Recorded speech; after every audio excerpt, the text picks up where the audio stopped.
오늘날 우리가 생각하는 성적 행위나 욕망에 대한 정의를 너무 엄밀히 적용하려 하면 오직 레즈비언의 눈을 통해서만 온전히 이해할 수 있을 여성들의 삶에서 중요한 자원을 지워버릴 우려가 있다.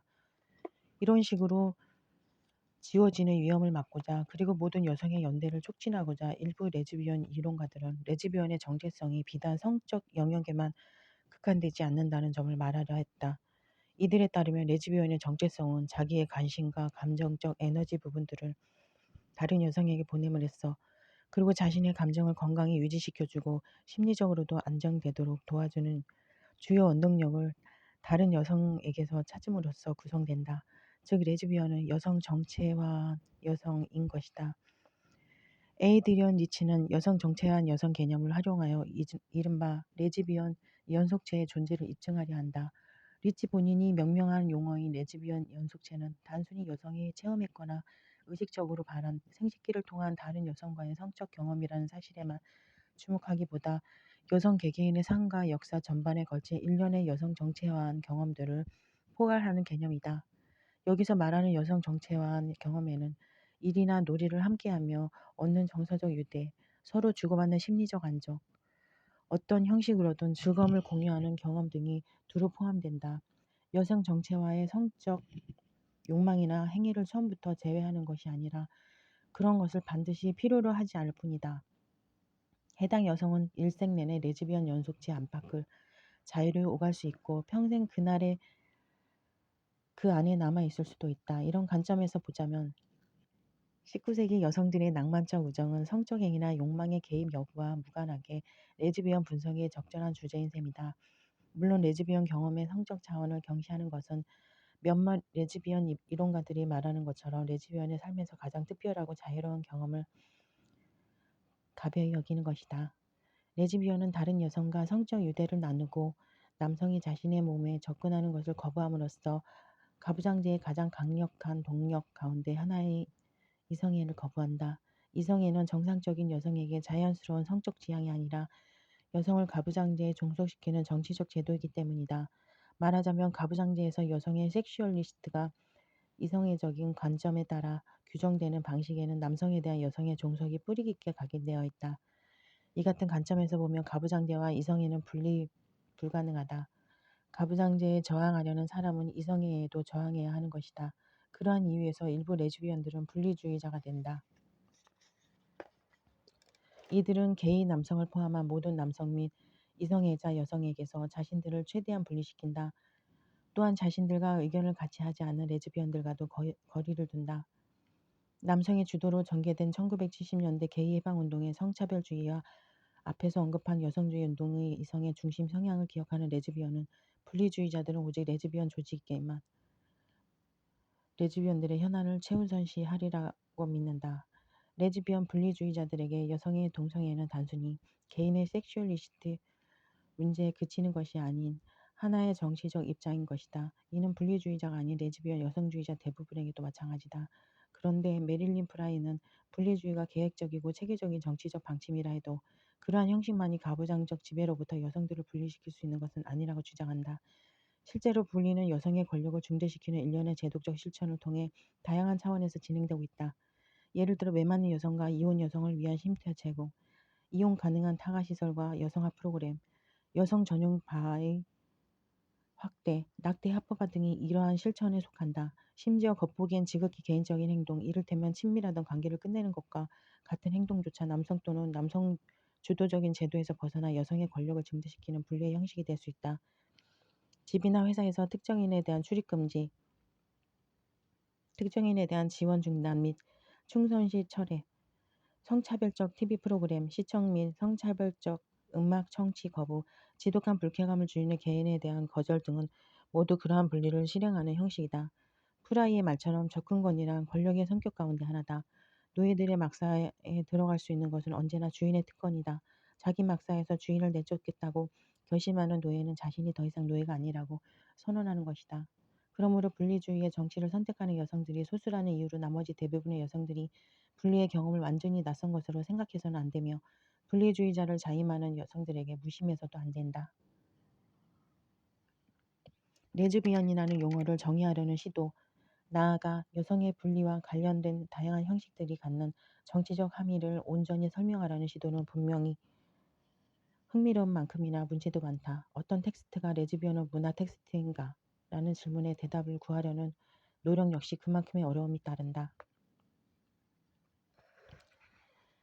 특정 작가가 레즈비언인지의 여부란 항상 확신하기 어려운 데다 특정 방금 논의한 대로 레즈비언이라는 용어를 정의하는 것 자체가 쉽지 않다는 점을 감안하면 작가의 성적 지향만으로 어떤 글이 레즈비언 텍스트인지 아닌지를 판단할 수는 없다.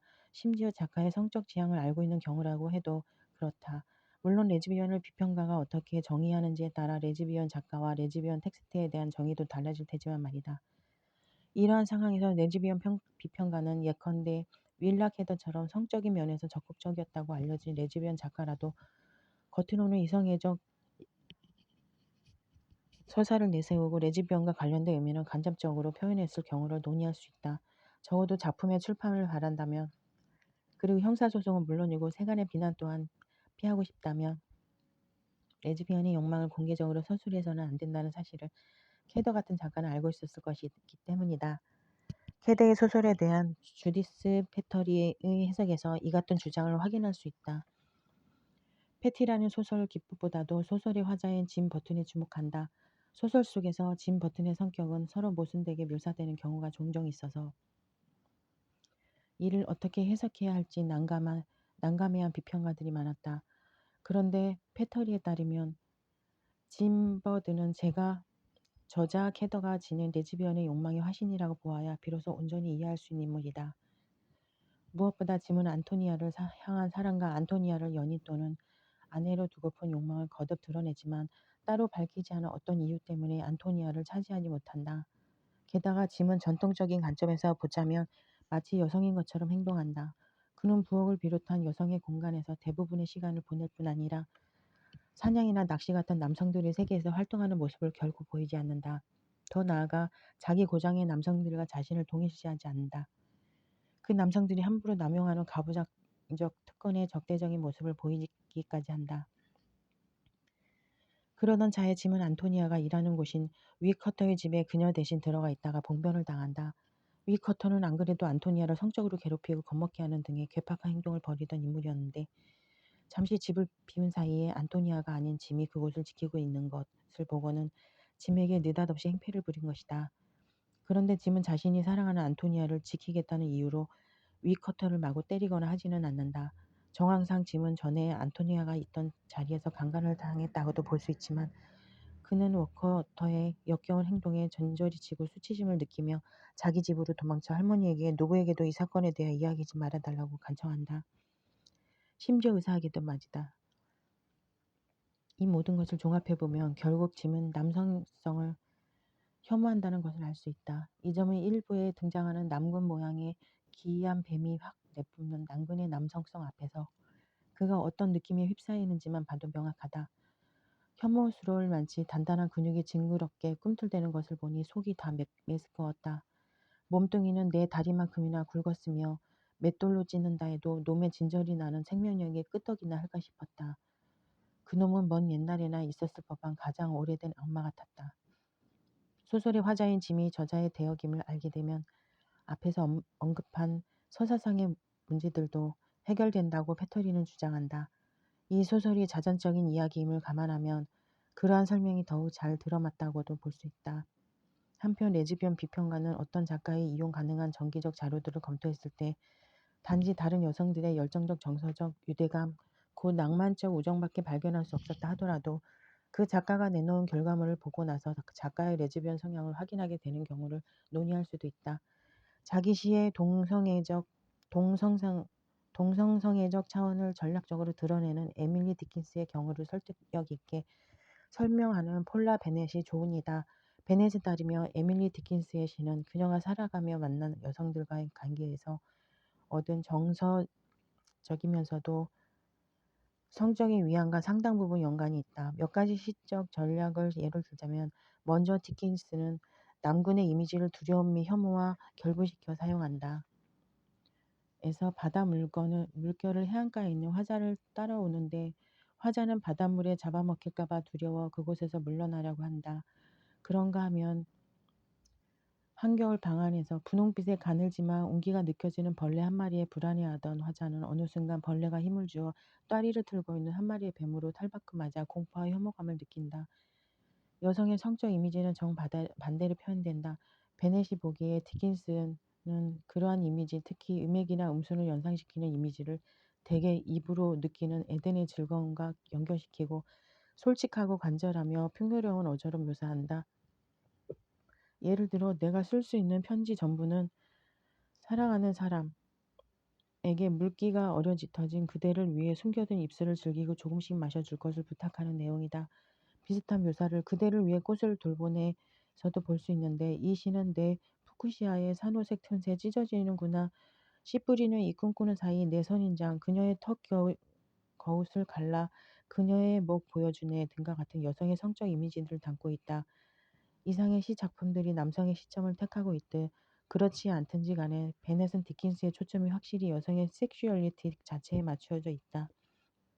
면서 이는 디킨슨이 자기 자신의 성의진이 육체적 매력에 압도되었다 증거라고 주장한다. 평생의 친구였던 수정 길보트를 향한 디킨스의 열렬한 사랑이 드러나지 않도록 디킨스의 사망 이후 유족들이 그녀의 편지들만큼은 일정 부분 편집해서 출간해달라고 요청했다는 사실은 의미심장하다. 레즈비언 비평가가 논의할 만한 또 다른 사례로는 의도만 보면 확실히 이성애적인데 실제로는 레즈비언의 중요한 특징이 드러난 경우를 꼽을 수 있다. 바버라 스미스는 여성 정체화한 여성 같은 경우처럼 동성애 욕망을 필수적으로 요구하지 않는 레즈비언의 정의를 바탕으로 토니 모리슨의 순리를 분석한다. 술라는 두 명의 흑인 소녀가 서로 유대하며 그들의 삶을 제약하는 차별주의와 성차별주의에 맞서 살아가는 내용의 소설이다. 스미스는 토니 모리슨이 남성 여성 관계 결혼 가족 등과 관련된 이성애적 제도들에 대해 일관되게 비판적 태도를 보여왔다는 점에 주목하면서 그녀의 소설 술라에서 느낄 수 있는 깊고도 한결같은 사랑은 오직 두 여성, 곧 소설의 두 주인공인 넬라 술라의 관계뿐이라고 단언한다. 넬라 술라는 기본적으로 서로를 동일시하고 서로에게서 정서적 자양분을 얻는다. 그리고 넬의 남편을 포함한 그 어떤 남성도 넬과 술라가 서로의 삶에서 차지하는 영향력과 중요성을 대신할 수 없다. 실제로 넬라 술라 모두 남성과의 관계에서 만족하지 못한다. 결국 술라는 결혼하여 아이를 갖는 삶을 거부하고 기혼 남성들과 하룻밤 잠자리를 함께하며 그 뒤이어 그들을 경멸하는 등 사회적 관습을 무시하며 살아가는데 술라의 이러한 행동들을 위반의 섹슈얼리스트에 드러낸다. 이는 곧 가부장제의 규범에 대한 위반이며 가부장제에 대한 레즈비언이 위반과도 상통한다. 사실 술라가 남성들과 잠자리를 갖는 이유도 그들과의 교감을 경험해 보기 위해서가 아니라 자신만의 내적인 힘을 깨닫고 그에 따른 내면의 조화를 맛보기 위해서다. 물론 이 밖에도 레즈비언 비평가들이 수행할 수 있는 작업들은 많다. 레즈비언 비평가들은 특히 레즈비언 문학 전통을 구성하는 것이 무엇인지 그러한 전통과 연결시킬 수 있는 작가와 작품은 무엇인지 결정하려 한다. 또한 레즈비언 서로의 시학의 구성 요소 즉 레즈비언 특유의 글쓰기 방식이란 무엇인지 규명하고자 한다.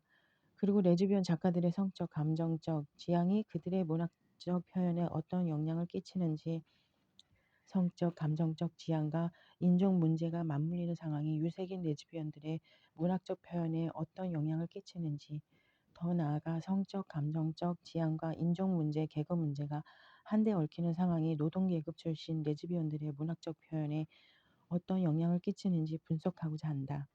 이 밖에도 레즈비언 비평가들은 이를테면 레즈비언이 쓴 문학작품 또는 레즈비언이 등장하는 문학작품에서 레즈비언이나 남성 같은 여성이 어떻게 그려지는지를 살펴봄으로써 특정 텍스트에 나타나는 성 정치를 분석한다. 한편 레즈비언 비평가들은 정전하된 이성애자의 텍스트 역시 분석 대상으로 삼고 정전 텍스트에 담겨진 레즈비언에 대한 태도는 무엇인지 그러한 태도가 텍스트 안에서 어떻게 명확히 또는 은밀히 구현되는지 밝히고자 한다. 그리고 특정 문학 작품에 내재된 레즈비언의 특징들을 온전히 인식하거나 평가하지 못하는 이성의 중심적인 문학 해석을 나타내고 이를 바로잡는 것 또한 레즈비언 비평가들의 역할이다. 단언하건대 이상의 작업들은 대표적인 사례일 뿐이다. 열거한 사례들 외에도 레즈비언 비평이 할 수 있는 일은 매우 많다. 일단 레즈비언 비평가들의 저작을 직접 읽어보면 나날이 확장되고 전화의 진화해가는 레즈비언 비평의 폭과 깊이를 실감할 수 있을 것이다. 혹시 이쪽 분야의 문학 작품들을 아직 접해보지 않았다면 비평가들 다수의 지지를 받고 있는 동시대의 레즈비언 작가들이 누구인지 궁금할 수도 있겠다. 그러한 작가들로는 제닛 윈터슨, 글로리아 안잘드이, 레슬리 파인버그, 미니 브루스 프렛, 리타 메이 브라운, 폴라 건 앨런, 도로시 앨리슨, 앤 앨런 쇼클리, 모니크 위티크, 주엘 고메스, 준 아놀드, 발레리 마이너, 제인 룰, 버서 해리스, 사라 술만, 니콜 브로사드 등이 있다. 물론 오드르 로드나 에이드리언 리치도 여기에 포함된다. 게이 비평. 앞에서 언급한 대로 게이 비평은 레즈비언 비평과 달리 동성애를 정의하는 데 몰두하는 편은 아니다. 오늘날 미국의 백인 중산층 사이에서 일반적으로 통용되는 게이의 기준은 남성들 간의 성적 관계뿐 아니라 한 남성이 다른 남성에게 성적 욕망을 갖는 상황까지도 포함한다. 그러나 모든 문화권에서 이 정의가 받아들여지는 것은 아니다. 예를 들어 멕시코나 남아메리칸 남성과의 성적 행동이나 다른 남성을 향한 욕망만으로 어떤 남성을 동성애자라고 분류하지는 않는다. 전통적인 남성 상대로 행동하고 남성의 성 역할인 침투자로서의 면모를 일관되게 보이는 한 이 지역에서 남성은 마초, 곧 진짜 남성으로서 존재할 수 있다. 마초 남성은 남성과 여성 모두와 섹스를 나눌 수 있는데 이 경우는 북아메리카와 다르게 동성애로 여겨지지 않는다. 그리고 이 점은 19세기 말에서 20세기 초반 무렵 미국 백인들의 노동계급 문화에서 통용되던 동성애 정의와 아주 비슷하다. 당시 백인 노동계급에서는 섹스 도중 남성의 침입을 허용하고 전통적인 여성상 이를테면 순종적이고 수줍어하며 애교를 부리고 부드러운 태도를 보이던 남성만이 동성애자로 간주되었기 때문이다. 동성애적 행동과 이성애적 행동 사이에 극단적 대립이 존재하지 않았던 고대 아테네의 사례만 봐도 오늘날 백인 중산층의 동성애 인식이 갖는 문제점을 다시 한번 확인할 수 있다. 고대 아테네에서 성적 상대자는 생물학적 성별이 아닌 계급 구분에 따라 정해졌다. 지배계급에 속한 엘리트 남성은 자기보다 사회적 지위가 열등한 존재만을 합법적인 성적 상대로 삼을 수 있었다. 열등한 존재에는 나이와 계급을 막론한 여성, 사춘기는 지났지만 시민권을 가질 연령에는 이르지 못한 자유로운 신분의 소년, 노예, 이방인 등이 포함되었다. 실제로 영국과 유럽, 미국 문화에서 동성애적 정체성 아니 동성애자라는 말이 처음 쓰이기 시작한 데는 19세기 이후다. 19세기 전까지 그러한 성행위적 즉 일반적으로 말해 출산과 무관한 모든 종류의 성행위는 교회나 국가에 의해 금지되었으나 그럼에도 그런 것이 특별한 성 정체성을 보여주는 증거라고 인식되지는 않는다. 누군가 동성애자일 수 있다는 생각은 그러한 정체성을 일종의 병리적 현상으로 보는 견해와 함께 나타나기 시작했는데 이 같은 견해를 조장한 것은 의학계였다. 그리고 이는 오늘날의 많은 게이 남성들이 동성애자라는 말 대신 게이라고 불리는 것을 더 선호하는 이유이기도 하다. 동성애자는 단어를 통해 동성애를 의학적 또는 정신적 장애와 결부시켜 생각하는 사람들이 많기 때문이다. 마찬가지로 자유하는 사람 역시 19세기에는 병적인 성 정체성을 지닌 인물로 여겨졌다. 오늘날 의학계에서는 건강한 배출 수단이라고 인정하는 행위가 19세기에는 위험한 것으로 여겨졌던 것이다. 그래서 당시 고통에 시달리던 어린아이들은 자신의 몸을 만지지 못하도록 밤마다 침대에 묵혀야 했다. 심지어 일부 병력들을 살펴보면 병을 치유하기 위해 의사들이 어린 소녀들의 음부를 태운 사례까지 등장한다. 요점은 이렇다. 동성애를 바라보는 태도는 섹슈얼리티 일반을 바라보는 태도와 마찬가지로 시대와 장소에 따라 천차만별이다. 1950년대 초반 미국에서 유독 격렬하고 악랄하게 표출되고 지금까지도 남아있는 동성애에 대한 반감이 동성애에 대한 일종의 보편적 태도나 보편적 정의를 보여준다고는 할 수 없다. 게이 비평가들이 주로 관심을 갖고 진행하는 분들은 종종 게이 감수성이라는 주제로 수렴된다. 게이가 된다는 것은 자기 자신과 타자, 세계를 바라보는 방식, 예술과 음악에 반응하고 또 이를 창조하는 방식, 문학을 해석하고 창조하는 방식, 감정을 체험하고 바라보는 방식이 어떤 영향을 끼치는가. 21세기 초반에 미국에서 살아가는 우리는 이성의 중심적인 문화에 둘러싸여 있다. 이 같은 상황에서 게이 감수성은 자신이 주류 사회 및 지배 문화의 구성원들과 적어도 몇 가지 점에서 다르다는 자각, 그리고 은연중에 계속되고 있는 사회적 억압에서 비롯된 복합적인 감정을 포함하게 된다. 바꾸어 말하면 게이 남성으로서 세상을 바라보는 법. 게이 남성이라는 억압된 존재와 대면하는 걸 포함한다. 그 가운데서도 게이 감수성을 이루는 중요한 세 가지 영역이 있는데 바로 드래그와 캠프 그리고 에이즈 문제의 대처이다. 이 세 가지는 모두 이성의 중심주의 억압에 맞선 대응이라는 성격을 띈다. 드래그는 여성의 옷을 입는 것, 즉 여장을 의미한다. 드래그 퀸은 정기적으로 또는 직업적으로 여성의 옷을 입는 게이 남성을 가리킨다. 그러나 모든 게이가 크로스 드레싱, 즉 자신의 생물학적 성과 반대되는 옷차림을 하는 것은 아니며 모든 크로스 드레서가 게이인 것도 아니다. 또한 게이들이 전부 다 드래그에 찬성하는 것도 아니다. 하지만 어떤 이들에게 드래그는 자기 표현과 놀이의 원천이며 나아가 전통적 성 역할에 반대하는 정치적 의사 표현이 될 수 있다. 드래그를 한다고 해서 자신이 여성이라는 환상이 필연적으로 동반되는 것은 아니다. 오히려 드래그는 남성이 자신의 여성적인 면 또는 터무니없는 감각이나 비수능성을 표현하는 하나의 방식이다. 또 다른 게이 남성들에게는 드래그가 게이 관련 쟁점들에 대한 관심을 환기시키고 동성애 혐오적인 정부와 종교 정책을 비판하며 에이즈 운동 기금을 모으는 등의 유용한 정치 활동의 일환이 된다. 그 목적이 어떻든지 간에 드래그는 누군가에게 위협이 될 수 있는 이성의 중심적 젠더 설정을 거부하고 젠더 역할에 의문을 제기함으로써 사람들이 각자 자신의 섹슈얼리스트에 대해 생각해 보도록 유도하는 하나의 방식이다.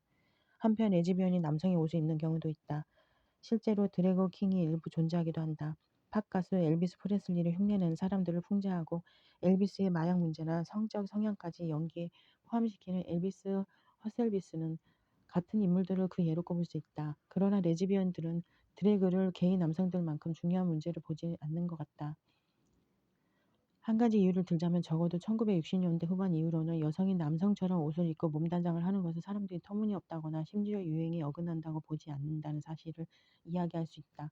그리고 일반적으로 레즈비언 공동체에서는 남성적인 옷차림과 몸 단장 또는 중성적인 옷차림과 몸 단장을 게이들의 드래그에서 나타내는 식의 연극적 특징과는 무관한 개인의 자기 표현 그리고 조용한 정치적 의사 표현을 문제로 바라보는 경향이 있다. 부치 레즈비언들은 자주 폭행과 강간의 대상이 되었고 특히 1950년대처럼 억압적인 시기에는 그 정도가 더욱 심했다. 그럼에도 이들의 남성적 옷차림은 게이들의 드래그만큼 전국적으로 관심을 얻지는 못했다. 대담하고 현란한 게이 드래그는 캠프의 한 예이다.